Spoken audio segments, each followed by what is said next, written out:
همینو نگه دار. همینو نگه دار.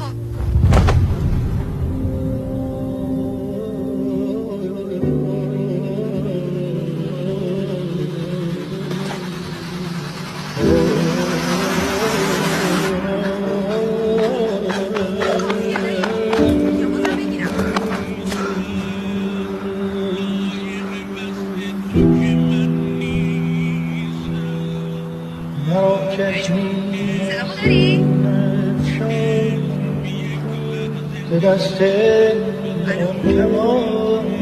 دایی جون یه بار دیگه میگی دوباره دایی؟ مگه گرفتن سلام نداری؟ حالا راستش دایی امام رضا دیگه بنده خدای از من واجب تره. اون اول سلام. من که نمیفهمم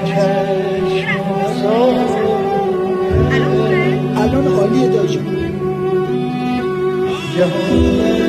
السلام علیکم.